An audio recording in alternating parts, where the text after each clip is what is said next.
안녕하십니까. 장로회 신학대학교에 오신 여러분들을 진심으로 환영합니다. 오늘은 학기가 종강이 되고 또 우리 대학원 학생들이 페이퍼를 거의 이제 마무리하는 시점에서 이렇게 한국교회 정론 제4차 포럼을 가지게 됐습니다. 너무나 감사한 것은 오늘은 조영길 변호사님께서 욕 야카르타 원칙과 관련해서 한국교회가 지금 포괄적 차별금지법을 통과시키려고 국회에 계류해 놓고 있는 상황에서 지금 한국교회가 반발이 많거든요. 그 점에서 오늘 특별한 시간이 될 것 같습니다. 또 저와 함께 공부했던 학우들이 세 과목 학생들이 지금 함께하고 있는데 학문적으로 굉장히 좋은 시간이 될 거예요. 굉장히 강의 내용을 깊이 있게 그리고 광범위하게 또 굉장히 심도 있게 준비를 해 주셨기 때문에 제가 오늘은 경건회 대신에 강사님 조영길 변호사님께 소개해드리고 이어서 김성희 목사님께서 전 보건복지가족부 장관이신데 최근에 목사 안수를 받으셨습니다. 김성희 목사님 한번 기도 인도해 주시고 시작하도록 하겠습니다.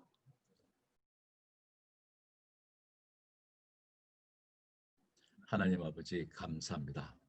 저희들이 소기천 목사님이 주최하시는 교회의 올바른 길을 위해서 모임을 갖고 말씀을 듣는 시간을 갖게 해주시니 감사합니다.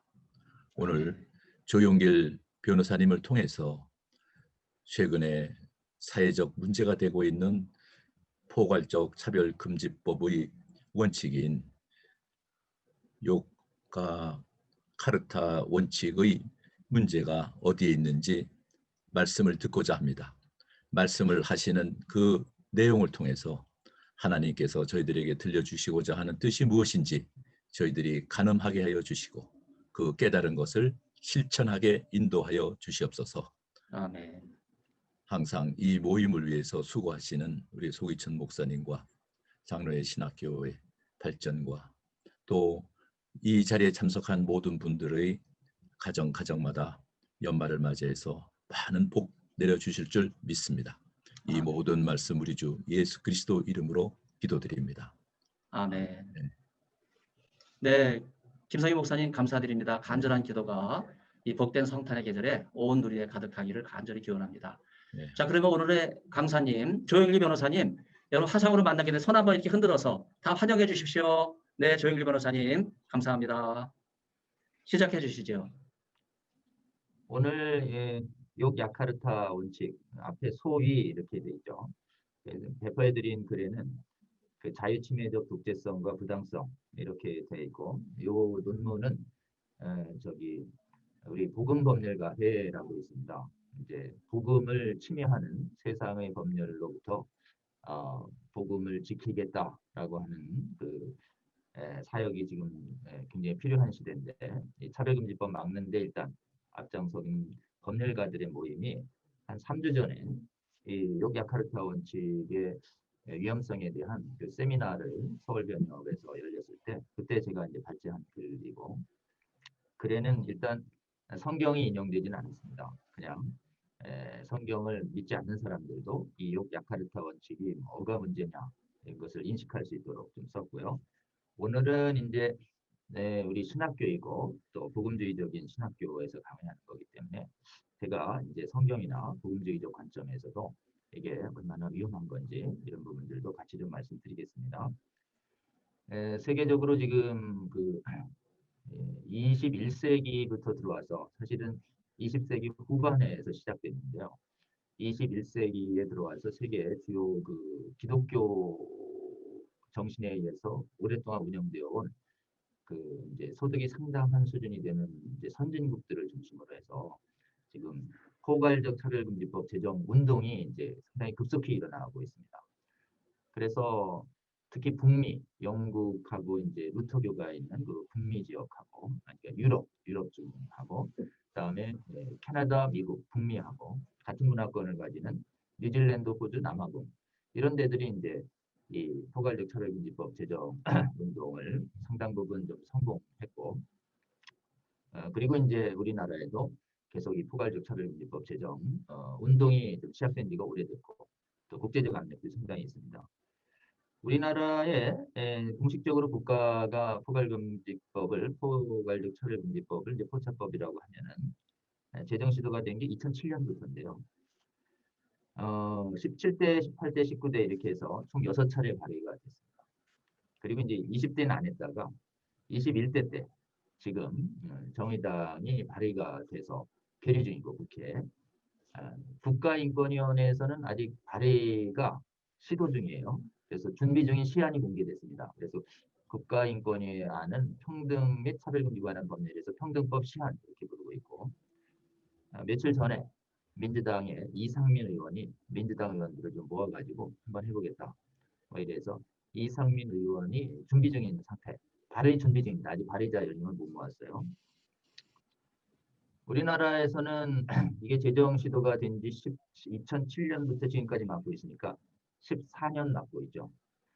이게 국가가 본격적으로 차별금지법을 추진했는데 14년을 막아내고 있는 저지되고 있는 국가가 보기 드뭅니다. 그래서 이제 반대의 주력은 복음주의적 기독교 및 좀 동성애에 반대하는 다수의 좀 보수적인 양심적인 국민들이 상당 부분 좀 반대했기 때문에 지금까지는 제정 성공을 못했는데 21대는 좀 상당히 위기가 고조되고 있습니다. 왜냐하면 소위 진보적 정치 세력이 국회에 압도적 과반을 차지했기 때문에 압도적 과반을 차지하는 특히 여당, 민주당이 당론으로 정하면 위험한 거 아니냐 이런 부분들이 있는데 현재 당론은 정해진 바가 없습니다. 그래서 이제 개별적으로 저희 교회 관계자분들이 그 민주당의 기독의원들 중심으로 이렇게 만나보면은 교회의 저항을 고려해서 국민들의 그 집단 저항이 우려되는 걸 무리하게 진행하지는 않겠다는 입장들을 개인적으로 밝히고 있는데 지금 더 좀 저희가 열심히 노력해서 이 당론으로 채택되는 것을 좀 막아야 하는 그런 상황에 좀 있습니다. 이 포괄적 차별금지법이 이 운동이 이렇게 세계적으로 확산되고 있는 데는 이 포괄적 차별금지법을 세계 각국에 제정하라라고 하는 문건이 있어요. 그러니까 이 운동가들이 만들어가지고 세계적으로 세계 각국은 포괄적 차별금지법을 만들어라라고 하는 그 선언을 하나 한 게 있는데 그게 바로 요기야카르타 원칙이라는 것입니다. 이게 이제 이름은 원칙 이렇게 부르는데 선언이라고 안 부르고 사실은 선언인데 일부 운동가들의 자신들의 정치적인 신념을 나타낸 선언 같은 거거든요. 그러니까 전 세계를 공산화하라라고 하는 문건을 마르크스 엥겔스가 만든 선언이 있죠. 그걸 공산당 선언이라고 그러잖아요. 매니페스토 오브 커뮤니스트라고 가지고 그런 선언과 같은 책인데 그냥 원칙이라는 이름을 붙였어요. 그래서 이제 원칙이라는 이름을 붙이면 모든 사람이 따라야 하는 타당한 내용인 것에 되게 원칙을 붙이거든요. 이 원칙이라는 용어가 가지는 어서로티가 있습니다. 그러니까 원칙은 시대와 공간을 넘어서서 모든 인간이 마땅히 따라야 할 타당한 기준, 이게 원칙의 정의예요. 그러니까 이 원칙이라면 영원한 진리를 포함하는 것처럼 이렇게 느껴지죠. 그래서 이 principles라고 하는 principle이 가지고 있는 용어 안에 자신들의 신념을 넣어놓고 이게 원칙이다 이렇게 내세우면서 원칙이니까 따라라 이렇게 얘기하는 거죠. 그러니까 이건 원칙이 아니고 세계 성혁명 운동가들의 신념 선언서예요. 신념 선언서. 그러니까 자신들의 이데올로기를 그냥 선언해 놓은 것인데 원칙이라고 자꾸 강변하고 있는 것이죠. 그래서 부를 때 어떻게 불러야 되는가?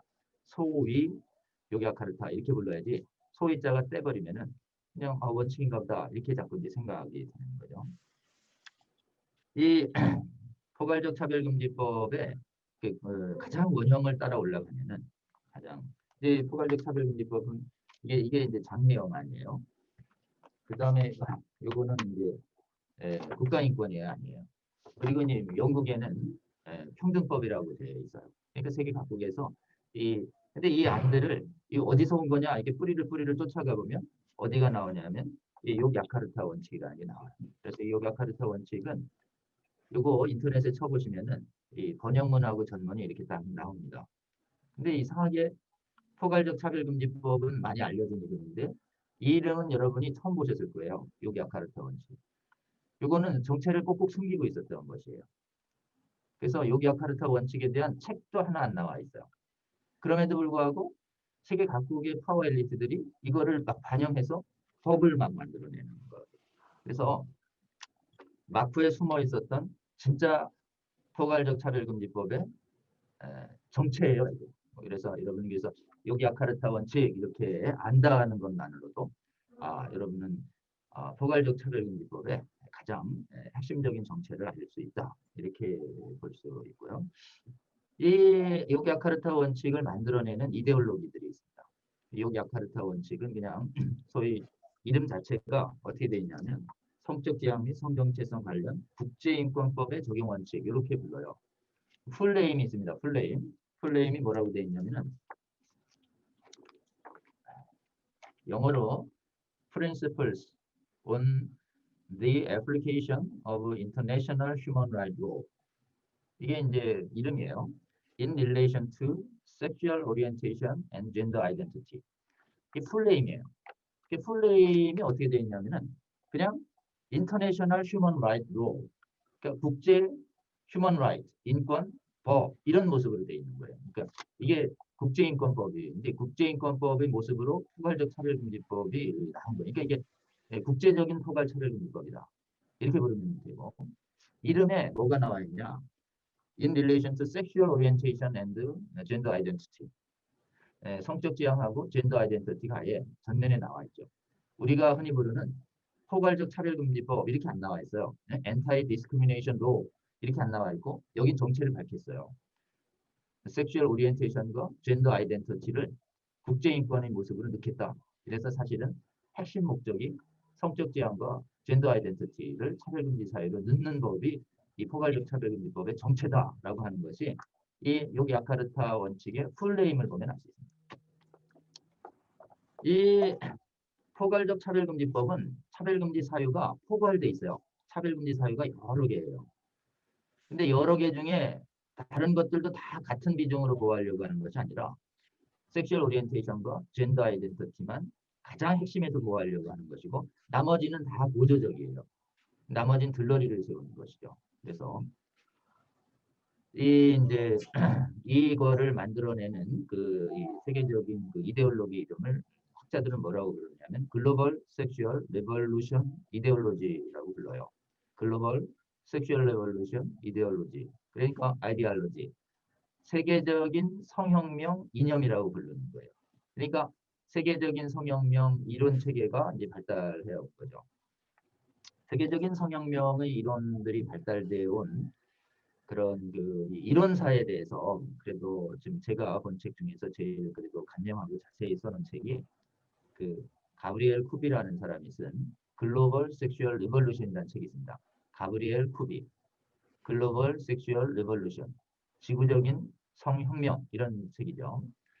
이 책은 그 독일의 석사 학위를 가진 카톨릭 평신도가 쓴 책인데 개신교와 카톨릭을 통틀어서 동성애 반대 운동하는 분들의 이 추천을 받고 있는 책이에요. 교황도 추천을 했고 ADF라고 있습니다. 미국의 동성애 반대하는 크리스찬 로펌이 있는데 Alliance for Defending Freedom이라는 자유수호 연맹이라는 ADF 거기에 수장도 알렌시어즈가 있는데 알렌시어즈도 사실은 추천한 책이에요. 그래서 그 책 꼭 읽어보시고 영어 원서로 보면 좋은데 이제 이 책을 제가 한 5년 전쯤 읽고 국내 번역을 해야 되겠다 그래서 번역을 추진해서 지금 국내에 번역되어 있습니다. 번역된 책 이름도 글로벌 성혁명이에요. 글로벌 성혁명. 여기에 이제 이 차별금지법을 만들어내는 그 이데올로기들이 포진되어 있습니다. 제일 높이로는 이제 근본적으로는 진리, 윤리, 정의, 성에 관한 이런 부분들은 다 시대와 상황에 따라 변한다. 영원하지 변하는 것은 없다라고 하는 이 상대적인 진리관, 상대적 정의관. 이거가 이제 마르크스 정의관의 핵심인데 어쨌든 이 상대적인 진리관, 정의관이 인류와 철학을 휩쓸어요. 그런 다음에 이제 이게 진화론의 우주관에서 나온 것이죠. 창조론이 아니라 진화론적 우주관에서 나오니까 진화론은 모든 건 다 변한다. 그거 빼고는 다 변한다. 이런 거가 진화론의 핵심 명제이기 때문에 진화론적 우주관, 그 다음에 상대적 윤리적 정의관.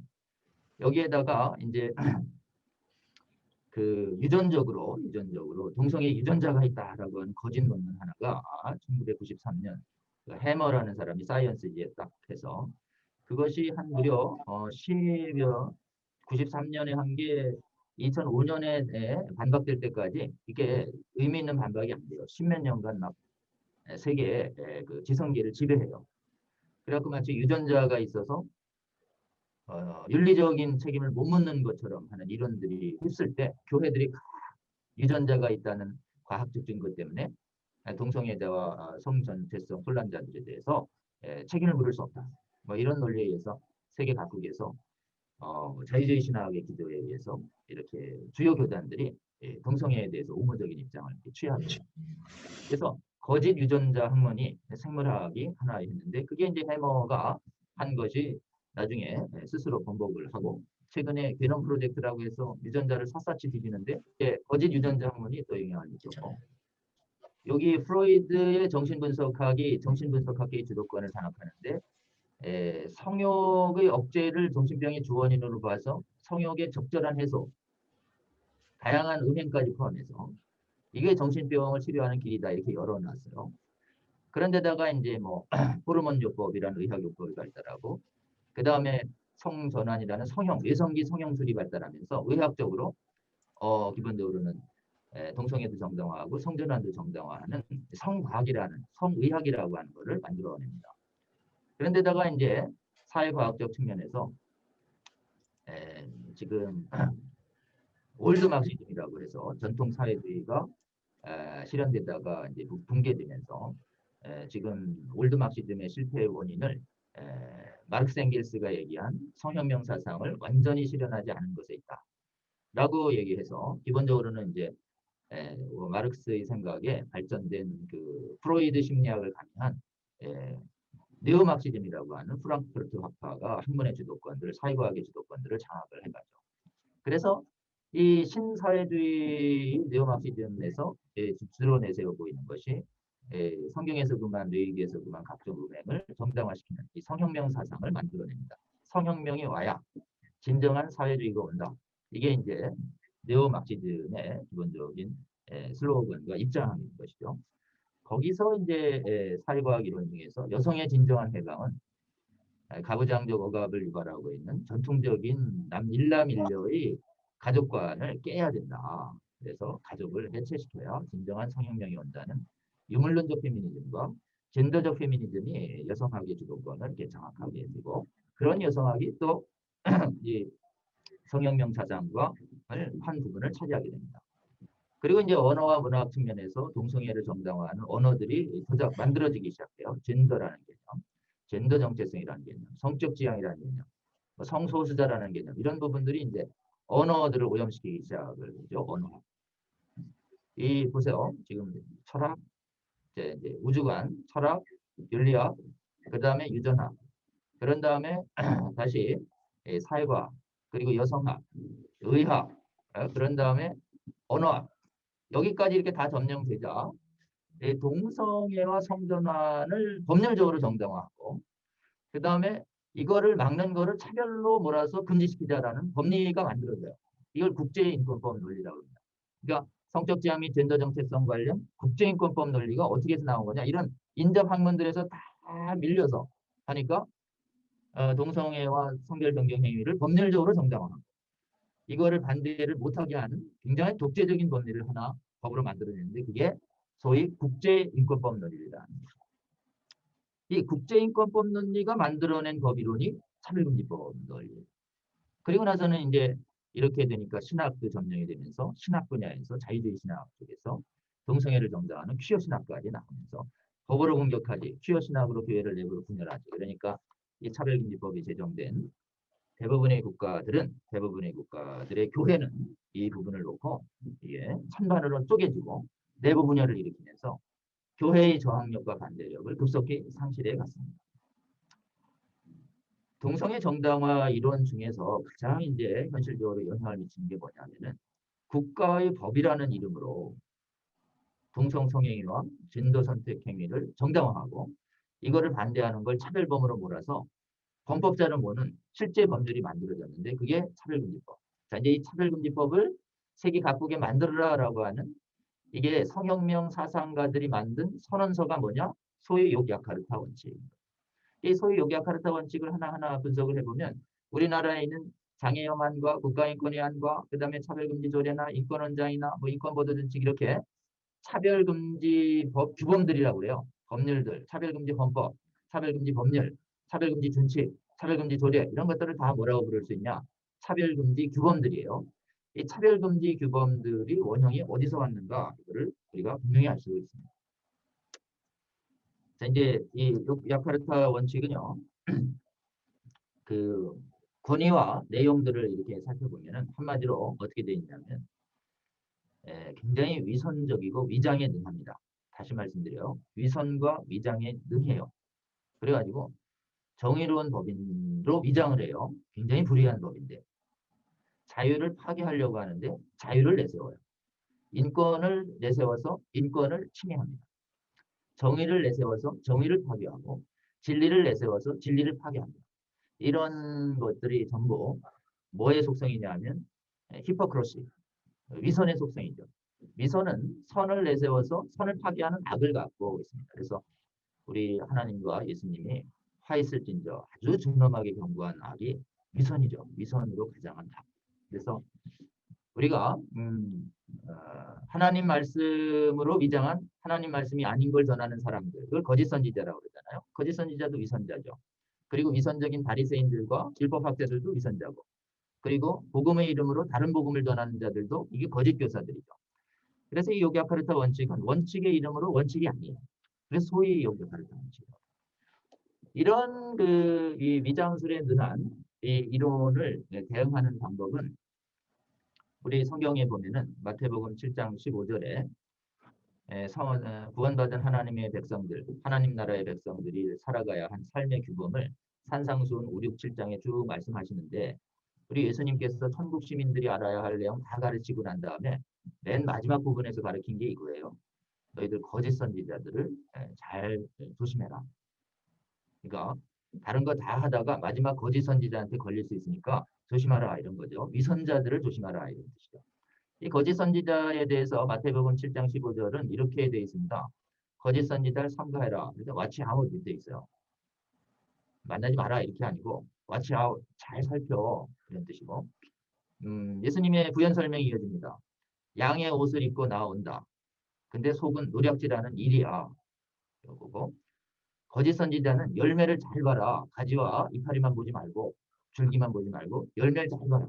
그러면 열매를 보면 그들을 알 것이다. 그래서 예수님께서 살피라고 그런 게 겉옷과 줄기와 가지와 나무잎이 아니고 속을 봐라. 그리고 열매를 봐라. 이런 거죠. 전체를 보면 거짓말인지 알 거야. 이런 거죠. 이게 이제 포괄적 차별금지법은 완전 겉옷이에요. 포괄적으로 차별을 금지하자는 거고 보편적 인권이라고 하는데 왜 반대하냐? 아니, 선지자라잖아, 선지자. 복음 전하는 자야. 뭐 이런 게 이제 거짓 겉모습이죠. 근데 겉만이 아니라 속을 잘 살피면 아니네. 이렇게 되는 것이에요. 그러니까 이거는 살피지 않고는 공부하지 않고는 그 정체를 절대 알 수가 없습니다. 근데 문제는 공부하는 분들이 적다는 거예요. 포괄적 차별금지법은 공부 안 하고 지지하는 사람들이 굉장히 많아요. 지지하는 사람 거의 대부분은 공부 안 해요. 근데 공부해서 그 독재성을 알면 절대 지지할 수가 없습니다. 제가 2년 전에요. KBS의 그 심야 토론에 그 진중권 교수랑 그다음에 그 금태섭 유명한 분들이죠. 그분들하고 저하고 이현주 의원하고 KBS 심야 토론을 붙었어요. 주제가 차별금지법. 그게 지금 유튜브에 치면은 조회수가 한 8만 정도 나와요. 8만. 근데 조회한 분들이 이제 댓글을 다 달았어요. 댓글이 한 4천, 5천 개 붙었습니다. 근데 8만 뷰 보고 4, 5천 개 댓글이 들 정도니까 국민적인 핫 이슈죠. 근데 여러분 한번 보세요. 댓글의 90%가 차별금지법 반대로 나옵니다. 다시요. 댓글의 90%가 차별금지법 반대로 나와요. 왜냐하면 그 방송을 처음부터 끝까지 다 보고 나서는 차별금지법을 반대를 못한다는 거예요. 지지를 못한다는 거예요. 왜냐하면 제가 시종일관 자유침해적 독재성을 얘기했거든요. 아니 왜 찬반의 자유를 공정하게 보장해야지 반대하는 사람의 차별범으로 뭡니까? 라고 하는 이 단 하나의 이슈를 집중적으로 내세웠는데 진중권 금태섭은 왼손 오른손 타고난 사람을 반대하면 안 되고 반대하면 처벌받아야 된대요. 아주 이 독재론과 자유보장론이 딱 극명하게 딱 이렇게 부딪히니까 이게 성소수자 인권 보호하는 법이 아니라 반대자를 탄압하는 법이었어 라고 하는 것이 알려지니까 국민들이 확 돈 것이에요.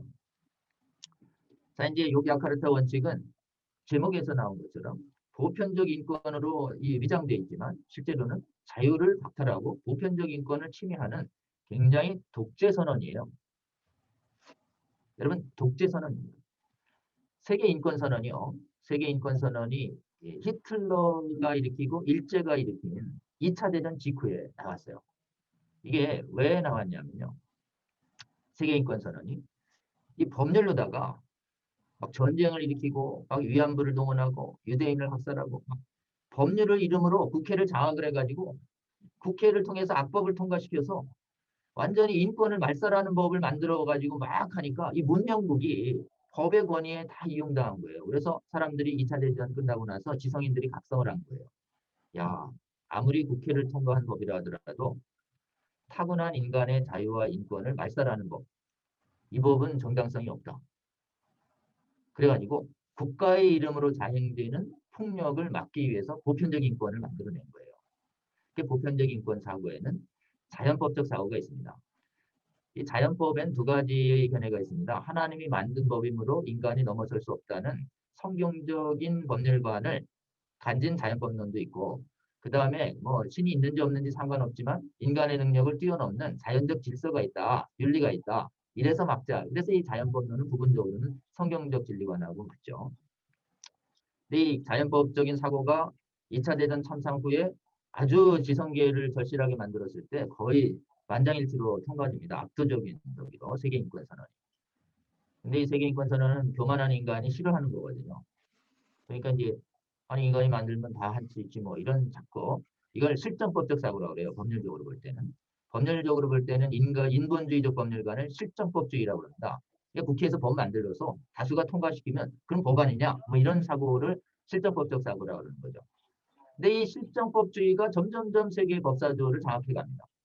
그래서 실정법적인 사고가 세계의 각국의 법률 사조를 바꾸어나다 보니까 어떻게 되느냐? 요즘은 법률의 이름으로 반복음적인 반성경적인 법률을 양산하고 있는 것이에요.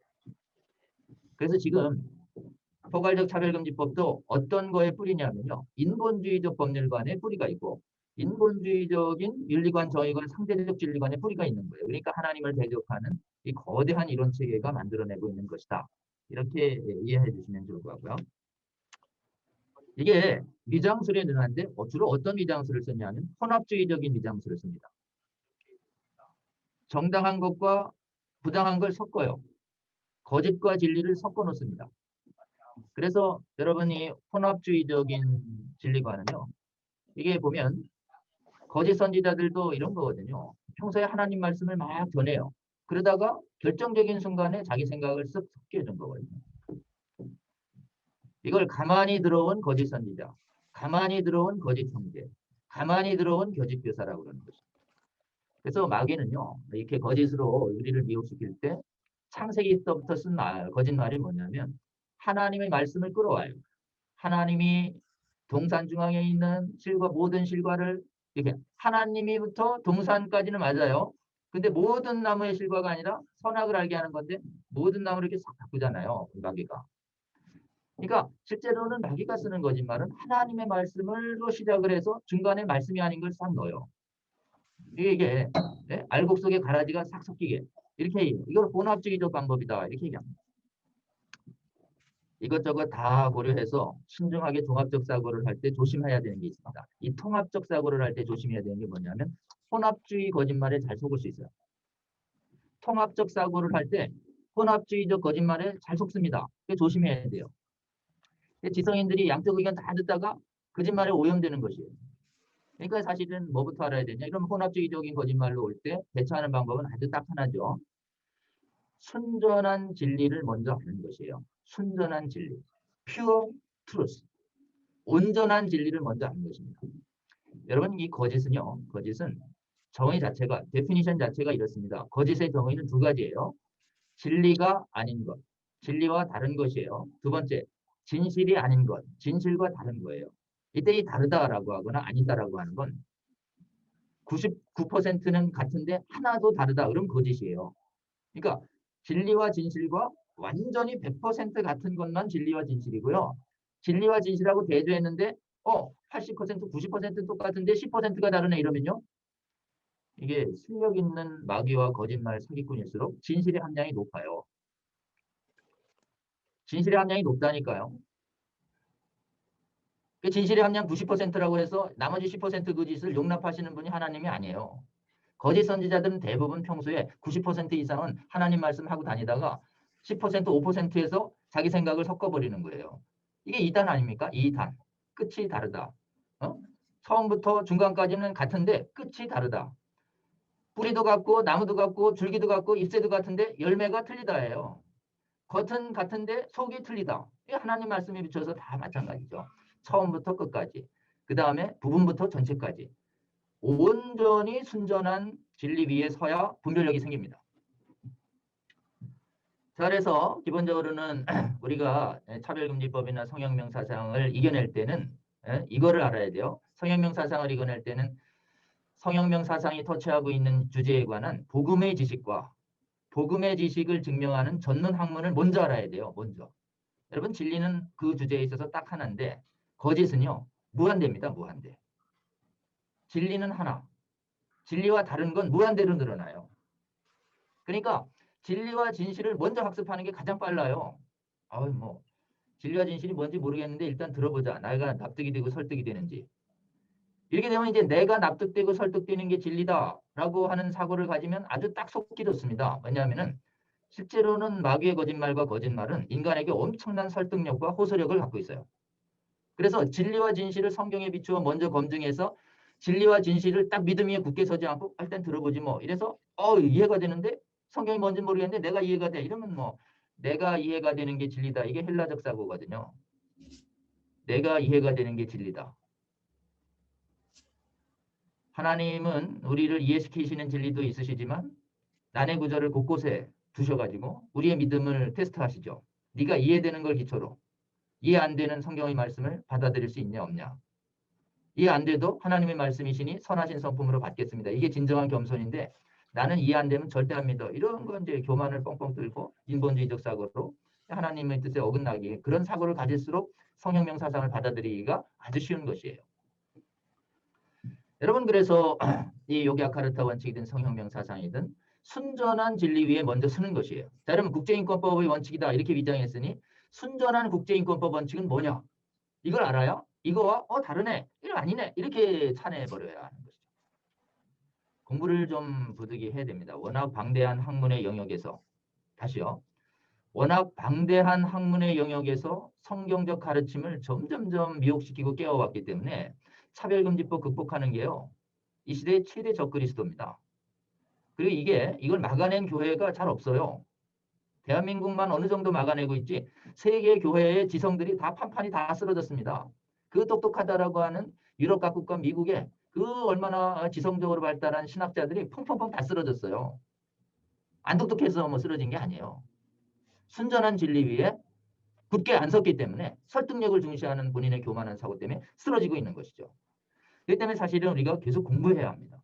특히 우리 신학교 중에 가장 지성적으로 발달한 장신 쪽에서 이 성혁명 사상의 허구성을 복음과 복음의 전문적 지식으로 이렇게 밝혀서 지성적으로 미혹당할 수 있는 사람들을 막아서는 일이 이 시대에 가장 필요한 사역 중에 하나입니다. 이건 공부해야만 이 분별력과 방어력을 가질 수가 있습니다. 그런데 여기 아카르트 원칙의 근거 문헌들을 이렇게 보면요. 첫 번째, 근거 문헌이 이제 아까 얘기한 요게 있는데 이게 뭐라고 되어 있냐면 사실은 조항이 29개예요. 조항이 29개. 근데 이게 왜 29개 조항으로 되어 있냐? 조항으로 안 부르고 원칙이라고 되어 있어요. 1원칙, 2원칙, 1조, 2조 이런 뜻입니다. 세계인권선언을 흉내내면서 세계인권선언이 없는 걸 넣어놨기 때문에 그래요. 이게 짝퉁 세계인권선언이에요. 성혁명 사상은 뭐냐? 짝퉁 성경이에요. 짝퉁 성경. 그 성혁명 사상이 전반적인 부분을 거짓 레위기의 그 성혁명 사상을 공격하는 거짓 이데올로기, 거짓 우주관, 거짓 진리관, 거짓 사회주의, 거짓 언어, 거짓 법률, 거짓 의학으로 꽉 차 있기 때문에 이걸 대응하는 거는 신학적으로 목회자님들만으로는 힘들고 여러분이 나중에 목회자가 되시면 여러분 교회에 소속된 철학자, 윤리학자, 의학자, 약사들, 언어학자, 문학자, 법률가들, 사회과학자들 다 깨어내야 됩니다. 문학, 예술 전 영역을 지금 지배하고 있기 때문에 어쨌든 이 욕 야카르타 원칙이 29개의 원칙이고 또 요거를 하는 뭐 가이드 운동가 가이드라는 것이 있고 최근에 또 플러스 10이라고 그래서 10개 원칙을 또 하나 만들어냈어요. 근데 이제 여러분 좀 아셔야 될 것은 포괄이다라고 하는 건 거짓말이에요. 포괄적 차별금지법 이게 거짓말이에요. 양의 옷이에요. 포괄적 차별금지는 다양한 차별금지 사유를 한꺼번에 포괄해서 보호한다 이런 것인데 실제 이 정체는 뭐냐? 성적 지향, 젠더 정체성 차별금지법이에요. 차별금지 사유에 20여 가지를 끌고 들어와요. 다른 거 정당한 걸 쭉 끌고 들어와. 끌고 들어올 때 내 뒤에서 이게 아니에요. 남녀, 인종, 성 이렇게 정당한 걸 앞으로 먼저 보내요. 왜냐하면 처음부터 정체를 안 드러내거든요. 차별금지 사유가 여기 보면 차별금지 사유가 이 정의당 안에 보면 이렇게 돼 있다고요. 성별, 장애, 나이, 언어, 출신 국가, 출신 민족, 인종, 국적, 피부색, 출신 지역, 용모, 신체, 혼인, 임신, 출산, 가족, 종교, 사상, 정치, 형의 의견. 보세요. 여러분이 이게 집중력이 10개만 넘어가면 다 고른 거겠지 이렇게 돼. 집중력이 약화될 쯤에 뭐가 들어오냐? 성적 지향, 성경 정체성. 맨 뒤에도 안 넣어요. 그러다가 다시 뒤에 또 정당한 거로 뒤에 커버링이 들어가요. 학력, 고용 형태, 병력 이런 거. 되게 거짓말이 어디쯤 들어가냐? 정당한 걸 쭉 내세워가지고 집중력이 떨어질 때쯤 신뢰가 생길 때쯤 쓱 들어가는 거예요. 그래서 평소에 사기꾼들이 진실을 엄청 많이 말합니다. 입만 열면 거짓말이다. 이건 하수 사기꾼이에요. 그럼 입만 열면 거짓말인 사람은 누가 속아요? 평소에 입만 열면 진실을 얘기하던 사람이 결정적인 순간에 거짓말 얘기할 때 속아 넘어가는 것이죠. 이래 되기 때문에 실제로는 이 욕 야카르타의 원칙은 기본적으로는 이렇게 혼합주의적으로 돼 있어서 보편적인 세계 인권에 없던 걸 넣고 있던 걸 빼고 그 다음에 있던 걸 비틀어요. 다시요. 없던 걸 넣고 있던 걸 빼고 내용을 비틉니다. 이 세 가지 방법이 속이는 방법인데요. 첫 번째는 이게 권위를 위장합니다. 첫 번째 권위를 이게 국제인권법 이게 26명이 서명한 건데요. 그 요기야카르타가 이제 인도네시아의 족자카르타라고 하는 도시 이름이에요. 요기야카르타가. 요기야카르타나 족자카르타나 이제 동일한 이름인데 왜 요기야카르타라고 그러냐? 우리나라 국가인권위원회에서 요기야카르타라고 인용했어요. 그래서 우리나라에서는 현지에서는 족자카르타라고 부르는데 저도 가본 도시거든요. 여기. 족자카르타라고 부르는데 우리나라에서만 이제 요기야카르타라고 이렇게 부릅니다. 국제 유엔에서 제정된 게 아닙니다. 26명의 운동가들이 인도네시아의 요기야카르타 도시 내에 가자마다 대학에서 만들어낸 선언서예요. 그래서 요기야카르타예요. 발표를 어디서 하냐? 그 다음에 2007년에 유엔 기구가 많이 있는 제네바 인권기구 앞에서 발표를 해요. 아니 요기야카르타에서 발표를 해지 저기 유엔 선언에서 발표를 해. 그리고 유엔에 보내 이걸. 근데 이 사람들이 이 기초한 사람들이 유엔의 인권기구를 장악하고 있던 사람들이에요. 그러니까 여기에 딱 오니까 유엔 기구를 움직여서 유엔의 이름으로 세계 각국에 포괄적 차별금지법 제정하라라고 하는 이 원칙을 첨부해서 서면을 보내는 거예요. 정식으로 채택되는 것도 아닙니다. 이걸 뭐라고 하느냐? 권위를 위장한다 이렇게 얘기합니다.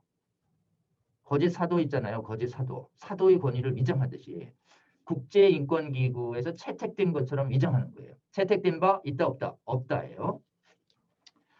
특히 젠더 정체성과 성별 정체성, 이 성적 지향과 젠더 정체성을 차별금지 사유로 넣자는 것을 이들이 장악한 유엔 안에 인권위원회라는 데가 있습니다. 조약감시기구 인권위원회. 우리나라의 국가인권위원회랑 같은 데예요. 국가인권위 입장이 이 정부 전체 입장이 아니거든요. 기관의 입장이지. 그러니까 유엔에도 인권위원회라고 하는 조약감시기구에서 성적 지향과 젠더 정체성을 차별금지 사유로 넣자 이렇게 건의했다가 유엔 총회에서 거절당했어요. 다시요. 인권이사회에서 넣자라고 하는 권고를 그해에 세계 유엔 총회에서 거절됐다. 그래서 유엔 총회에서는 채택된 바 있다 없다? 없다. 이걸 이해하시면 됩니다. 유엔 총회에서 채택돼야 권위가 있어요.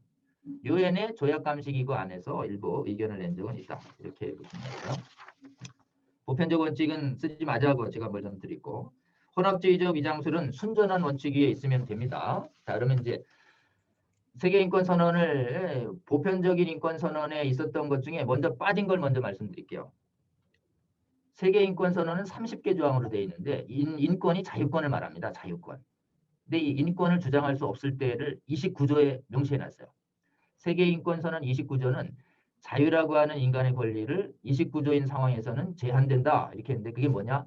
민주사회의 공공질서, 이건 법을 말하고 도덕, 법과 도덕에 의해서 자유는 제한된다. 이런 뜻입니다.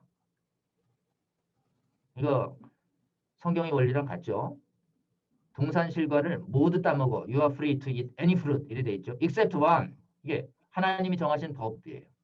그러니까 우리의 자유는 하나님이 정하신 법과 윤리를 지키는 선에서의 자유지, 법과 윤리를 넘어서는 자유는 그건 자유와 방종이라고 그러는 거예요. 범법이에요, 범법.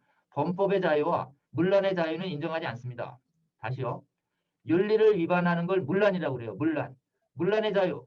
법을 어기는 걸 범법이라고 그래요. 범법의 자유 인정하지 않죠.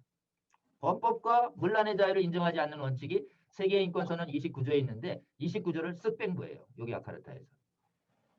그리고 나머지 자유만 있어요. 그러니 뭐죠? 방종만 있는 거죠. 그 다음에 이제 차별금지 사유에 세계인권선언에도 차별금지 사유가 쭉 있습니다. 보면은 세계인권선언 29조라면 인종, 피부, 성, 언어, 종교, 정치적 견해, 민족, 차별 출신, 재산 출신 이런 거 한 10개 정도 있어요. 세계인권선언이 포괄적 차별금지 사유가 있습니다. 근데 이 포괄적 차별금지 사유가 두 가지들이에요. 특징이. 인간이 선택할 수 없는 상태. 그 다음에 선택할 수 있는 종교와 사상이라 하더라도 일부와 행동화되진 내면의 신념 상태. 이런 건 차별금지 사유가 돼요. 차별금지 사유가 될 수 없는 게 있습니다. 일부로 나타난 선택 가능 행동은 차별금지 사유가 안 됩니다. 여러분 이거 굉장히 중요한 진리입니다. 차별금지 사유가 될 수 없는 것, 선택 가능 일부 행동이에요. 왜 이게 차별금지 사유가 안 되냐? 선택 가능하기 때문에 찬반이 나뉘어요. 선택하는 사람과 선택 안 하는 사람으로. 가치관에 따라. 그러면 이거를 선택 가능한 특정 행동이 차별금지 사유로 들어오면 지지자들은 차별에서 자유로워요. 반대해서 안 하는 사람들은 차별로 몰리는 거예요. 정당한 차별금지 사유에 대해서 선택 안 했다는 이유로. 그렇기 때문에 사실은 차별금지 사유에 선택 가능 행동이 들어올 수가 없습니다. 근데 이 성적 지향과 젠더 정체성은 선택 가능 행동을 포함하는 용어들이에요. 다시요. 선택 가능 용어를 포함합니다. 성적 지향은 동성, 성행위. 성적 지향은 정의 자체는 뭐 가능성, 내면의 인식처럼 되어 있지만 실제 해석 적용은 동성, 성행위라는 인간의 행동을 반대한 걸 차별로 몰아요. 그러니까 안 되는 거죠. 그리고 성별 정체성은 젠더 정체성으로 번역해야 되는데 이 젠더 정체성은 성별 변경 행위라고 합니다. 성별 변경 행위. 타고난 육체를 바꾸겠다라고 하는 이 행위. 이거는 인간의 선택 가능 행동이기 때문에 차별금지 사유로 들어오면 안 된다라고 하는 것이에요. 이게 들어와야 된다는 거짓 논문들이 유전됐다 이런 건데 유전자 논쟁이 끝났다는 점 말씀드렸죠 아까. 유전자는 없습니다. 여러분이 유전자에 대한 학문들도 설쳐야 됩니다. 유전자 있냐 없냐는 아주 결정적인 근거가 됩니다. 유전자가 있으면 책임을 못 묻잖아요. 근데 선택 가능 행동이면 책임을 물을 수 있거든요.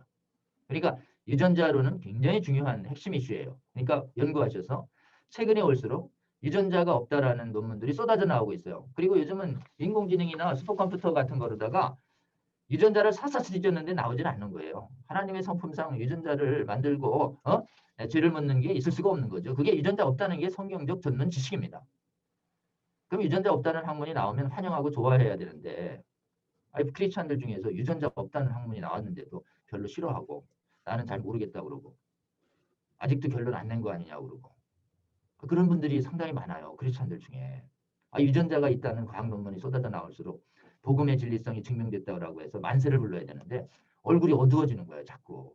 왜 유전자가 있는 거 없는 거야. 있었어야 되는데. 이렇게 생각하는 분들이 자꾸 있으려고 하는 것이 이게 안타까운 거죠. 이미 유전자 없다는 거짓 학문에 속았으면 돌아서야 될 거 아니에요. 젠더 정체성이요. 인간의 성을 바꿀 수 있다. 어떻게 바꿔요 이거? 바꾸는 뭐 호르몬 요법이 있고 성기수술이 발달하고 호적 등본이 발달했다 그래서 자꾸 바꾼다 그러는데 인간의 성별 정체성은 유전자로 결정되죠. 성염색체와 유전자 못 바꿉니다. 절대. 못 바꾸는 걸 자꾸 또 바꿀 수 있다고 자꾸 얘기를 해요. 그러니 이제 수술 없이도 이거를 바꿔 인정해줘야 된다 이런 거고 두 번째는 이제 시간 거의 다 됐는데 괴롭힘이라는 것이 있습니다. 괴롭힘. 이 괴롭힘이라고 하는 것을 고통을 주지 마라 이런 건데 여러분 고통 중에는 정신적 고통 중에는 하나님이 어느 정도의 정신적 고통을 줘서 구원을 합니다. 그러니까 가치관의 교환 과정에서 나오는 정신적 고통은 구제 대상이 아니에요. 신체적으로 물리적으로 주는 고통은 보호 대상이지만 정신적 고통은요. 가치관의 갈등 과정에서 교환 과정에서 진리를 설파하는 과정에서 오는 정신적 고통은 권장사항입니다. 권장사항. 그게 있어야 잘못된 생각을 고통스럽지만 깨고 구원받을 수 있어요. 근데 일체의 정신적 고통을 금지시키면 어떻게 되는가? 동성애 반대와 성별 변경 반대하는 진리를 선포 못하게 돼요. 아니 그 말을 들으려면 정신 고통스러우니까 하지 말아야 이거예요. 그래서 이 정신적 고통이라고 하는 이 용어가 진리 선포를 막는 독재기구로 이용되고 있는 것이에요. 여러분 그래서 통해를 못 시키게 만듭니다. 구원에 이르는 회개도 막아요. 그러니 이 정신적 고통 보호론이 얼마나 잘못되어 있는 것인가. 여성운동도 마찬가지고요. 그 다음에 이 강제 제재가 있습니다. 포괄적 차별금지법은 원래 세계인권선언은 인권 침해에 대해서 세계 각국이 법원을 통해서 구제 노력을 해야 한다. 이렇게 노력조항으로 돼 있지. 국가가 가지고 있는 형벌권, 민사소송권, 행정벌을 총동원해서 진압하라 이런 건 없어요. 이거는요. 형벌과 손해배상과 이행강제는 요건마다 개별적으로 엄격히 정해야지 인권 침해 이래가지고 포괄적으로 한 다음에 제재만 세게 해놓으면 어떻게 되는가. 조사하고 해석하고 적용하는 국가에게 결정권이 있는 거예요. 이게 전체주의를 실현하는 사고입니다. 요건은 추상적으로, 제재는 구체적으로. 포괄적 차별금지법이 그렇게 돼 있어요. 그러니까 포괄적 차별금지법은 뭘 빼내야 되느냐. 구체적인 제재를 다 빼내야 돼요. 형벌, 그 다음에 이행강제, 행정벌. 특히 가장 문제되는 게 민사손해배상을 빼내야 됩니다. 그게 늑대의 노략질하는 늑대의 이빨과 발톱에 해당하는 게 뭐냐면 그게 강제제재예요. 이게 이제 사회의 전 영역으로 확대됩니다. 고용 영역, 경제 영역, 재화 영역, 그 다음에 교육 영역, 그 다음에 국가행정 영역. 사회의 전 영역에서 동성애 반대와 성별 변경을 못하게 하는 법률로 요기야카르타 원칙은 완전히 다 가득 차 있어요. 치료도 못하게 합니다. 방송통신도 못하게 해요. 가르치지도 못하게 해요.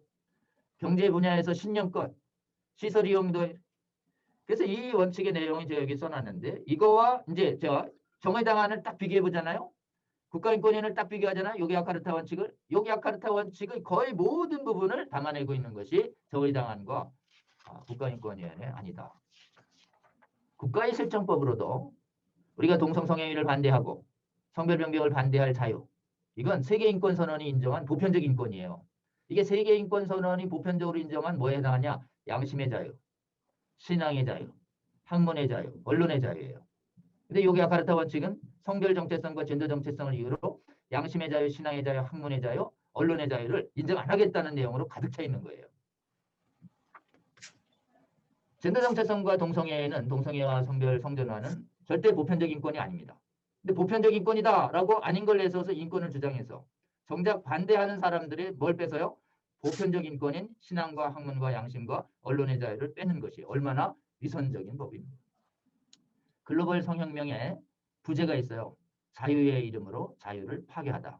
In the name of freedom, destruction of freedom. 이게 위선의 끝판왕이에요. 거의 세계 열방위에 높아진 적그리스도의 영이죠. 지금 세계 각국의 국민들과 교회들을 미혹시켜서 성윤리에 관한 한 집단적인 배교 현상이 일어나고 있는 것이 오늘날의 현상입니다. 이걸 막아낼 수 있는 거의 유일한 힘이 거의 대한민국 교회와 국민들과 성도들이 가지고 있습니다. 대한민국에서 이거 잘 막아내는 길은 성도들이 다 실체를 알려서 속지 않게 하는 거예요. 거짓 선지자예요. 노력질하는 일이에요. 그래서 노력질하는 일이가 자유를 뺏어요. 자유를 노력하고요. 건강도 노력하고 재산도 노력하고 영생을 노력하는 나쁜 법입니다. 라고 하는 법을 알리는 거예요. 성도들이. 성도들이 1000만 성도가 다 알고 5천만 국민이 다 알면 우리는 이걸 막아낼 수 있습니다. 공부시키는 방법 이외에 깨우는 방법 이외에 다른 방법이 없어요. 입 아프지만 근거를 내서 이 법이 얼마나 걷어제끼면 노력질하는 일인지 끝에 가서 얼마나 악한 법인지 해외 사례나 국내 논문들을 가지고 잘 설명하면 안 분들은 거의 8, 90%가 돌아섭니다. 문제는 이제 깨어나게 하는데 시간이 걸리는 거죠. 이 일에 우리 신대원 선생님 계신 분들이 앞장서 주시고 또 목회하실 때 수많은 성도들에게 동성애 정당화 학문 이론들 나가서는 복음적인 진리 수호 사역에 각각의 평신도들이 앞장서 달라고 그렇게 권면해 주시고 무엇보다도 하나님께서 도와주셔야 됩니다. 하나님께서 교단의 분열 없이 자유와 진보의 문제가 아니거든요. 복음 수의 문제입니다. 진보와 보수 문제가 절대 아닙니다. 진보 보수 다 합쳐서 이거 막아내야 돼요. 친문 반문 다 합쳐야 되고 전라도 경상도 충청도 강원도 경기도 다 합쳐서 지역을 초월해서 이것을 막아내는 일을 이렇게 잘 할 수 있도록 우리 장신대의 신분들이 기도하시며 앞장서 주시기를 주님의 이름으로 호소드립니다. 네, 제가 한 4분 오버했습니다. 강을 좀 마쳐야 될 것 같은데요. 혹시 질문 네, 있으시면 장로님 네. 감사드립니다. 굉장히 긴 시간 말씀해 주셔서 한번 손 한번 흔들어서 네. 네네. 감사한 말씀 좀 표현하겠습니다. 귀한 강의에 대해서 여러분 질의응답하는 시간을 갖도록 하겠습니다. 여러분들 강의 들으면서 궁금하신 거 손을 이렇게 들어서 표시를 해주시면 음소거 해제하시고 질문하시면 되겠습니다. 1번에 하지마 선교사님, 네, 질문해 주시죠. 네, 변호사님 감사합니다. 네, 예, 네. 제가 이 포괄적 차별금지법 잘 몰랐는데 오늘 최근에 몇 번 이거 강의를 통해서 좀 공부를 하고 있습니다. 예, 제가 일본에 있으면서 이 분야에는 제가 속한 일본 기독교단에서도 잡지로 이제 동성애에 대해서 찬성하는 내용의 그런 연재로 한 매달 나오는 거기 연재로 어떤 분이 계속 냈었거든요. 그래서 제가 사실은 그 반대하는 입장이 있다는 것을 설명하고 싶었었는데 아직 못하고 있습니다. 근데 아마 일본 기독교단 내에서는 실제적으로 대항할 힘이 없지 않을까 싶은데요. 그래서 저도 한국 교회에 좀 뭐라 할까 희망을 걸고 있는데 아까 전에 말씀드린 그 글로벌 섹슈얼 리볼루션 이 책 그 저자랑 이름을 확실하게 제가 알고 싶고 일본에 소개하고 싶어서 그 다음에 제가 또 다른 건 모르겠지만 이 그 영상 내용을요 제가 잘 모르겠지만 일단 편집을 해서 일본어로 그 통역 비슷하게 넣어가지고 저 유튜브에 좀 해도 되는가 싶기도 하고 그래서 여쭤봤습니다. 네, 첫 번째 그 책 이름은 가브리엘 쿠비라고 하는 독일 여자고요. 글로벌 섹슈얼 레볼루션이라고 되어 있고 한국어로는 번역이 되어 있습니다. 영어로도 되어 있고 독일어도 되어 있습니다. 그래서 영어 번역본과 한국어 번역본은 있는 상태고요. 네, 제 강의 얼마든지 이렇게 또 오픈하셔서 제가 보기에는 활용해 주셔도 되고 저희가 이제 아카데믹한 접근이 필요하다라고 생각해서 이게 법률 전문가뿐만 아니라 의료 전문가, 운동가들, 그 다음에 언어 전문가, 사회과학 전문가 이런 분들이 또 이렇게 다 해서 차별금지법에 관한 좀 아카데믹한 강좌를 저희가 지난 9월부터 시작했는데 차바라고요. 유튜브에 차별금지법 바로 알기 아카데미라는 그 유튜브 채널이 있습니다. 이 유튜브 채널에 한 지금까지 20여 개의 전문 강의가 이렇게 올라가 있어요. 매주 한 강의씩 이렇게 좀 올리고 있습니다. 그 분야에서 굉장히 검증된 제 강의도 여기 좀 있습니다. 차별금지법 바로 알기 아카데미. 여기에 있는 또 동영상들은 얼마든지 제가 보기에는 이렇게 또 다운 받으셔서 활용해 주시면 좋겠고요. 우리가 이제 이 코로나 국면에서 이 차별금지법 바로 알기 아카데미는 현재 구독자가 7,000명이에요. 근데 이거를 각 교회의 구독자가 많은 채널을 이렇게 연결시켜가지고 저희 강의가 올라가면 그 교회에서도 이렇게 동시에 스트리밍 되도록 저희가 하는 채널 공유 운동을 시작했습니다. 채널 공유 운동에 순복음교회, 그다음 온누리교회, 사랑의 교회, 큰 교회들이 동참하기 시작했어요. 전국에 크고 작은 교회들이 유튜브 가진 채널들이 전부 이 차별금지법 바로 알기 아카데미 강좌를 연결해서 그 자기 성도님들에게 다 업로드 시켜 놓습니다.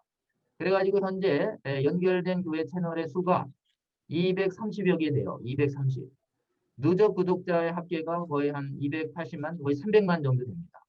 강의를 현재까지 보신 누적 조회수가 한 70만이 넘었었어요. 지금 유튜브 시대에 어려운 강의여서 이게 오히려 좋은 강의 이렇게 멈췄다가 다시 듣고 해서 이게 동영상 강의가 학습하는데 훨씬 도움이 됩니다. 차별금지법 바로 알기 아카데미 유튜브 채널 연결 운동에 동참해 주시면 여러분 교회 채널들에도 여기 있는 그 강의가 다 업로드 될 수 있고 또 실시간으로도 계속 업로드 됩니다. 시즌 1 했고 또 시즌 2도 계속 되는데 지금 뭐 코로나하고 그 연휴 때문에 또 이번 주부터 한 3주간은 휴강하고 1월 8일에 또 벤트렐라라고 하는 그 벤트렐라 제프리 벤트렐라라고 하는 미국 ADF 부회장의 강의가 진행됩니다. 차별금지법 바로알기 아카데미 채널 연결 운동에 동참해 주세요. 그래서 채널을 갖고 계신 교회는 여기를 연결해 주시면 여기 연락처가 다 있습니다. 그 간사들 연락해 주면 다 연결을 도와드려요. 그리고 채널이 없으신 분들은 이 구독하고 참여 이렇게 연결해 주시면 여기 있는 동영상을 교회 유튜브 채널에 올려놓으면 성도님들이 왔다가 계속 보세요. 그래서 이걸 보시면서 굉장히 빠르게 깨어나고 있습니다. 그래서 제 희망은 차별금지법 바로알기 아카데미가 이제 진평년이나 복음법률가에 그동안 동시에 반대해온 이 여러 가지 교회 단체들과 시민단체들이 공동으로 주관하는 아카데미인데 강사들은 다 그렇게 사전에 검증되신 분만 이렇게 모시고 있습니다. 희망은 채널 연결된 교회가 1000개 또는 2000개 정도 되면 한국 교회가 굉장히 빠르게 깨어나고 해외 채널들도 동참되고 있어요. 해외 한인교회들도. 그러니까 해외에도 깨어나는데 아주 좋습니다. 그리고 여기 필요한 교재나 내용들, 추천도서도 계속 소개하고 있습니다. 그래서 제가 보기엔 유튜브 시대에 그리고 이 지성은 한번 정확한 논거와 근거로 정립되면 굉장히 빠르게 퍼져나갑니다. 그러니까 제가 보기에는 차별금지법의 실체를 정확하게 들은 그럼 요즘 한국에서는 이 학술대회가 열렸다 하면 반대 학술대회만 열려요. 그리고 저쪽에서 지지하는 데서 우리 한 명만 자기들이 지지자들 10명 모아놓고 우리 반대자 한두 명만 가도 논리적으로 우리가 제압을 하고 옵니다. 그러니까 실제로는 한국에서 동성애 반대 이론과 차별금지법 반대 이론이 굉장히 설득력 있게 발달하고 있습니다.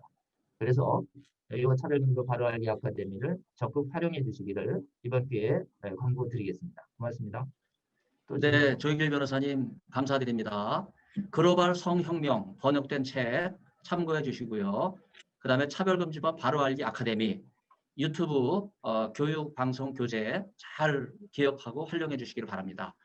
또 질문하실 분 손 이렇게 표시하시고 음소거 해제하시고 질문해 주시기를 바랍니다. 네, 네, 김성호 목사님. 네.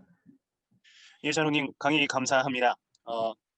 지금 제가 한번 여쭙고 싶은 것은 이 포괄적 차별금지법을 지지하는 세력이 굉장히 포괄적이라고 생각이 됩니다. 페미니즘 그리고 트랜스젠더, 동성애 이렇게 함께 묶여 있는데 특별히 이제 페미니즘에 관하여서 질문을 좀 드리고 싶은데요.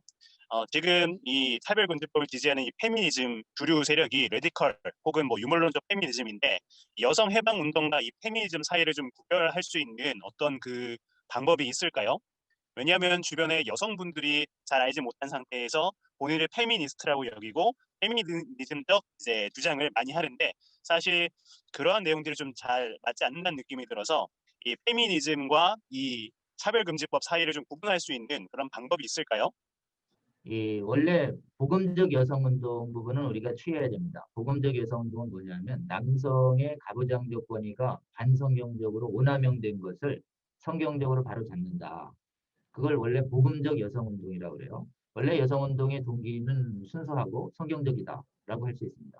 그래서 성경에 대해서 남편의 머리됨을 인정한 그 부분이 실제로는 십자가의 사랑을 기초로 한 것이지 무조건적인 권력의 정당화를 의미한 건 아니죠. 저희가 페미니즘을 대할 때는 복음적인 여성운동의 타당성이 있다. 복음성이 있다. 그 부분은 받아들인다. 이 부분을 하시고 그리고 이제 복음적인 여성운동의 목적이 있습니다. 하나님의 복음적 가정을 회복하는 데 있죠. 복음적 가정을 하나님의 주신 귀한 이 가족을 회복시키는 데 있는데 이제 여성 해방의 여성권의 신장을 목적으로 가정 파괴적 여성운동이 들어옵니다. 가정 파괴적 여성운동. 그게 마르크스 엥겔스의 유물론적 페미니즘입니다. 그러니까 복음적 페미니즘은 오케이. 근데 마르크스 엥겔스의 막시즘적 페미니즘, 유물론적 페미니즘은 그 책을 보시면 알겠지만 그 사유재산 가족 국가의 기원이라는 책이 있어요. 사유재산 가족 국가의 기원. 마르크스 엥겔스의 아주 기념비적인 유물론적 여성운동이죠.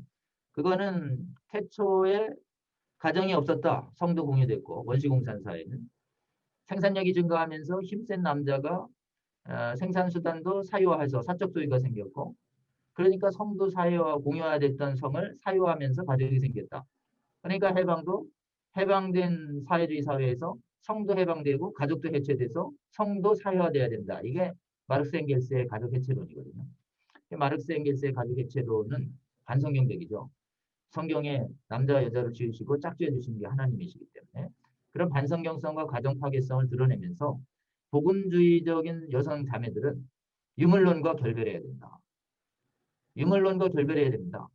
근데 이 결별이 잘 안 되는 이유가 유물론적 페미니즘이 완전히 전체주의적으로 지배권을 가지고 있기 때문에 나는 유물론적인 여성해방운동 지지 안 한다 그러면 여성학계에서 완전 퇴출당하는 분위기예요. 그래도 감수하면서 반성경적인 유물론적 페미니즘을 반대한다. 이런 복음적인 자매님들이 많이 나오셔야 되고 둘째, 이게 유물론적 페미니즘에 한 번에 휘청하더니 완전히 그렇기가 된 게 뭐냐면 젠더 페미니즘으로 이번에 넘어갔어요. 젠더 이론. 근데 이 젠더 이론은 게 뭐냐? 성을 마음대로 바꾼다는 뜻 아니에요? 근데 마음대로 바꾼 성을 여성으로 존중해줘야 된대요.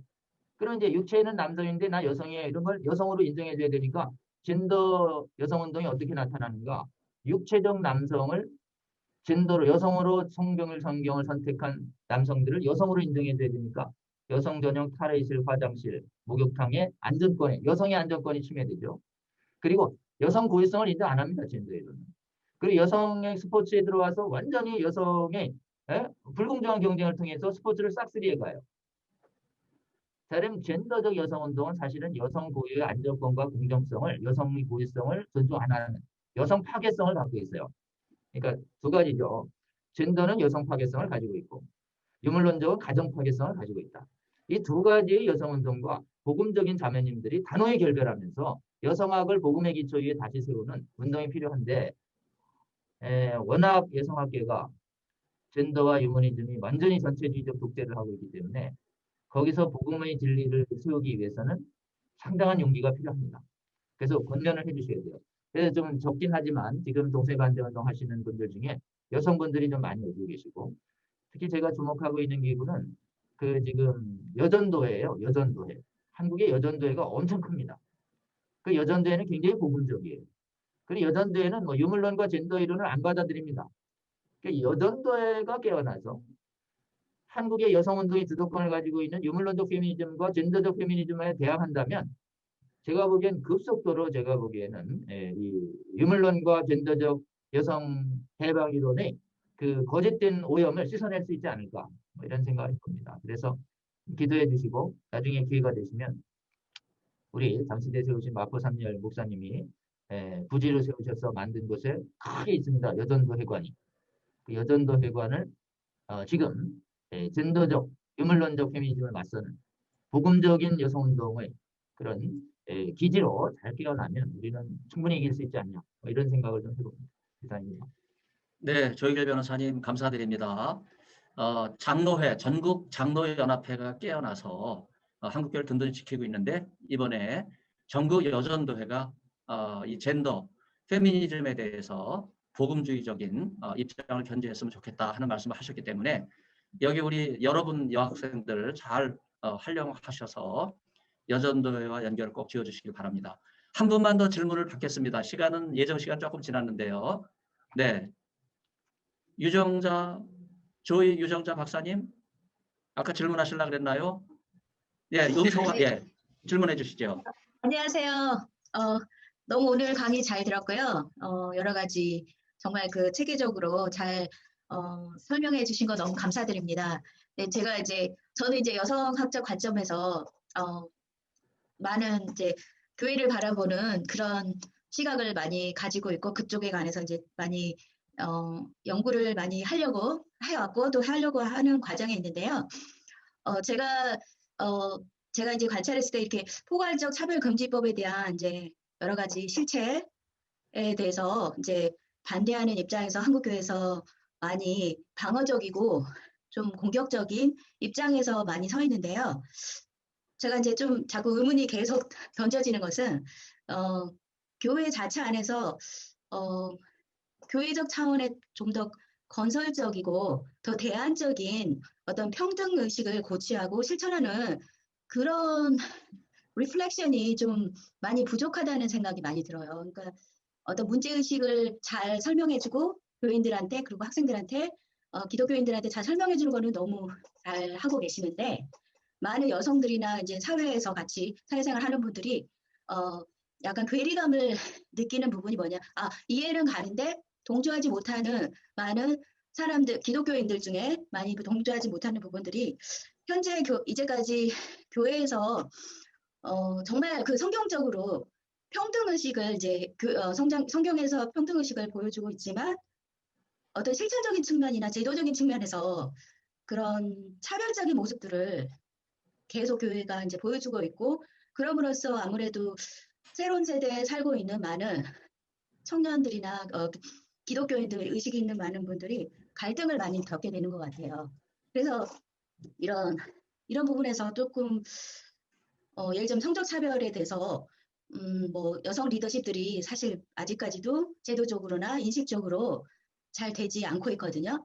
근데 그런 부분들을 봤을 때 그런 차원에 대해서 교회가 자성하는 목소리를 좀 내주시고 또 이런 학자적인 관점에서도 많이 설명을 해주시고 실전적으로 현장에서 목회하고 계시는 많은 지도자들도 또 그런 부분들을 자성하는 목소리로 하면서 그런 의식들을 좀 하면서 기독교가 단순히 어떤 사회의 어떤 흐름에 반대가 지금 어떤 법적인 제도에 대해서 단순히 반대하는데 우리는 그런 반대에 대해서 우리는 실천적인 모습을 이렇게 실천하고 있다를 같이 보여줘야지 더 많은 사람들이 현 세대를 살아가는 사람들이 공감하지 않을까 하는 생각이 들거든요. 그래서 그런 차원에서 조금 어떤 성적 차별적이 아닌 평등적인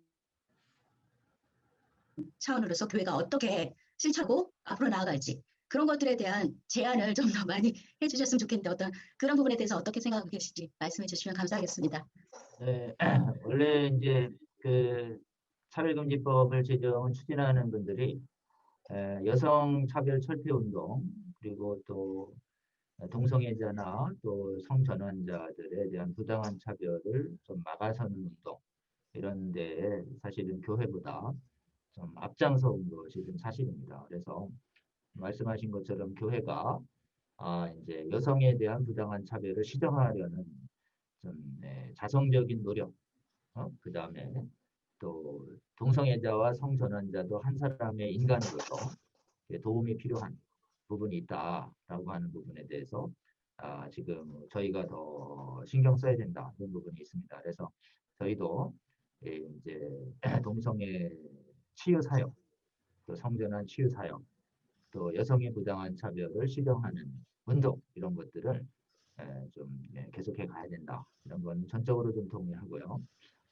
근데 이제 저희가 이렇게 지금 실제로 경계하는 건 뭐냐면 앞에서 내세운 여성운동과 그 다음에 동성애 성전환 성소수자 보호운동 이른바 소위 성소수자 보호운동이라고 하는 걸 내세워서 독재를 해서 교회로 하여금 복음의 진리를 전파하지 못하도록 하는 지금은 이제 자유가 있어요. 지금은 이제 자유를 뺏는 운동이 돼서 그래서 이게 시작은 여성운동 보고 그 다음에 성별 정체성, 젠더 정체성, 소수자 보고 이렇게 나서였지만 이제 한번 보세요. 지금 맺는 열매들은 남성이 여성이라고 불러달라고 할 때 아무리 봐도 난 남성인데 나를 여성으로 인정하라 그럴 때 여성으로 인정 안 하면은 처벌되는 거예요. 왜 여성으로 인정 안 하냐? 내가 지금 육체적으로 다 남성이고 남성 굴곡견이고 다 그런데 나 여성이라고 주장하는데 나 여성으로 별로 안 준다? 그러면 처벌을 하고 그리고 이제 성경에 반하는 동성애자가 신학교에 들어오려고 그러고 안수를 꼭 해야 되겠다 나는. 그건 이제 종교의 자유를 지키기 위해서 거절할 수밖에 없는데 그것도 처벌을 하려고. 교육에 있어서 또 유치원에서 동성애가 성경에 비해서 안 좋은 것이다. 사람을 차별하는 것이 아니라 성경적 진리를 전하는 것을 성경적 진리를 전하는 사람들을 막 탄압하고 있단 말이죠. 요거는 독재운동이에요. 독재운동. 그래서 이 독재운동가들이 운동을 주도하면서 표면적으로 약자 보호를 내세우고 있는 것이에요. 공산주의가 프롤레타리아트 공산주의 독재를 숨기면서 노동자, 농민, 도시민민, 민중을 도와주겠다는 걸 표면에 내세우는 거랑 이게 전략적으로 완전히 똑같습니다. 그래서 저희가 교회가 약자 보호 계속 자성해야 되고 좀 운동을 해야 되지만 기본적으로는 심각하게 우려되는 것은 독재로 교회가 파괴되고 있는데 가만히 있다. 진리를 전할 자유를 뺐는데 가만히 있다. 이거는 약자 보호를 안 하는 것보다 더 이상한 거죠. 그래서 더 심각한 게 뭐냐. 약자 보호도 지금처럼 우리 주님이 주신 긍휼함과 사랑으로 성전환 동성애자 또 여성의 부당한 차별을 실현하기 위한 운동도 제가 보기엔 계속 하고 계속 해야 될 거로 보입니다. 그리고 아마 이 두 가지의 약자 보호 운동에서 세계 어느 종교보다도 앞장선 게 기독교일 겁니다. 운동가들은 앞장서지 않아요. 실제로는 운동가들은 우리의 자유를 뺏는 데 앞장서지 지금 저 사람들이 치유센터를 만든다든지 여성 이런 걸 하는 게 아니에요. 그거는 사실은 순수한 마음을 가진 크리스찬을 이용할 가능성이 많이 있습니다. 그래서 저는 우리 말씀하신 것처럼 교회가 더 주님의 사랑을 약자를 보호하는 관점에서 계속 실천하는 모습도 동시에 보여주시되 이 독재론자들이 우리의 신앙을 뺏고 우리의 2세들을 오염시키고 있는데 침묵하고 있다는 건 더 이상한 거다. 성경을 가르칠 자유를 뺏는다는데 가만히 있을 수 있냐. 이걸 안다면 분연히 일어서야 된다. 이런 부분들을 우리가 이제 호소드리고 있는 것이에요. 그래서 저희가 차별을 반대한다는 것이 아니라 독재를 반대하는 것이다. 그리고 이렇게 차별이라는 이름으로 독재로 이용되고 있는 이 현실을 독재에 주목해야 된다. 그래 이 독재에 주목하지 않으면 영국교회, 미국교회나 서구교회에 넘어진 것처럼 기본적으로 급속히 영향력이 파괴되고 교회 리더십 안에 게이, 레즈비언 목사들이 양산되고 있다. 그리고 이 차별금지법이 일단 제정되면 동성애와 성전환을 반대할 기독교 윤리를 가르치는 성도들이 세상에서 엄청나게 핍박받는다. 그러니까 지금 약자가 바뀌었어요. 차별금지법이 제정되는 순간 약자는 누가 되냐? 복음적인 진리를 수호하고 말하려는 사람들이 다 약자가 되는 것이에요. 그래? 법의 이름으로 범법자로 몰려서 탄압받고 있는 것이죠. 그래서 정말 누가 탄압받고 있는가? 여성이 탄압받고 있는가? 아니면은 기본적으로 남녀 두 가지만 있다는 성경적 진리를 말하고 있는 사람이 탄압받고 있는가? 실제로 탄압받는 사람이 성전한 사람과 동성애자인가? 아니면 동성애를 반대하고 성전환을 창조 질서에 반대하는 그런 성도들이 탄압받고 있는가? 차별금지법이 제정 시행되고 있는 국가는 압도적 다수가 실제로는 복음적인 성도들과 복음적인 교회 지도자들이 심각하게 탄압받고 있다. 그들의 부당한 탄압이 우리나라에 오지 않도록 우리가 잘 막아서지 않으면 지금 이프 패밀리라는 드라마가 있습니다. 차별금지법이 제정된 미래의 삶을 보여주는 이프 패밀리. 카톡에 보거나 인터넷에 보면 유튜브에 나와요. 이프 패밀리. 차별금지법이 제정된 미래에 나타나는 걸 최근에 크리스찬 감독들과 배우들이 드라마를 만들어서 5회편, 4, 5편을 송출했는데 결론이 어떻게 됐는가? 차별금지법이 제정된 후에 목회자 과정에서 성전환자가 나오고 동성애자가 나오고 그냥 차별금지법에 대해서 괜찮다라고 해서 선교만 열심히 했던 교회 목사님이 나중에 차별금지법 제정된 후에 동성애 반대 설교 때문에 손해배상 소송을 당하고 교회에서 쫓겨나는 모습을 사실은 잘 실감 있게 드리고 있습니다. 저희가 지금 말씀하신 약자 보호 사랑도 헌신적으로 하면서 실제로는 독재론에 미혹돼서 교회를 파괴하고 있는 것에 맞서는 거룩을 지켜내는 방어 운동도 소홀히 하면 안 되겠다 이런 말씀 드리고 싶습니다. 네, 감사합니다. 조영일 변호사님. 지금 이제 시간이 많이 지나서요. 다시 질문 시간은 드리지 않겠습니다. 우리가 내년에 또 이 포럼을 통해서 한국교회 정론을 통해 한국교회를 견인하는 일을 하도록 하겠습니다. 여기 여러 목사님들의 그 심사교 목사님 제가 축도를 부탁드리겠습니다. 심사교 목사님께서 우리 통합 측 이단 사이비 대책위원장이세요. 멀리 지금 대전에 계신데 여기 이렇게 오셔서 감사드립니다. 이제는 우리 구주 예수 그리스도의 극크신 은혜와 하나님 아버지의 극진하신 사랑과 성령의 교통하심이 교회를 살리고 민족과 세계 앞에 복음의 진리를 수호하고자 하는 이 정론에 모인 모든 분들과 그리스도를 사랑하는 성도들과 교회 위에 이 나라와 민족 위에 이제로부터 영원히 함께 하시기를 간절히 축원하옵나이다. 아멘. 아멘. 네, 감사드립니다. 굉장히 긴 시간인데 조영길 변호사님 법리적으로 차별금지법의 문제점 이옥 야카르타 원칙의 문제점, 그리고 교회가 어떻게 참 이 코로나 시대에 큰 위기인데 위기를 모르고서 잠잠히 있는 것에 대해서 목소리를 높이고 한국 교회 1000만 성도들을 깨우는 귀한 일에 이렇게 말씀해 주셔서 감사드립니다. 사실 조영길 변호사님도 장로님이세요. 우리 장로님들께서 이렇게 힘껏 한국교회를 사랑해 주시고 지켜주시기 때문에 너무나 감사를 드립니다.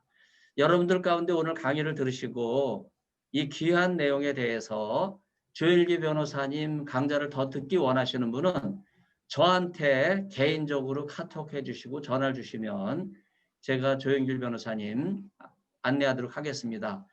변호사님 괜찮겠죠? 네, 감사합니다. 네. 한국교회를 위해서 더 많은 부탁을 제가 우리 조영길 장로님께 드리도록 하겠습니다. 저희가 오늘 모임을 마무리할 텐데 제가 잠깐 마무리 말씀을 드리는 필요성이 있는데요. 지난 한 학기 동안 우리 장로회 신학대학교 목회전문대학원에 제가 처음으로 초기 기독교 변증학이라는 과목을 만들었어요.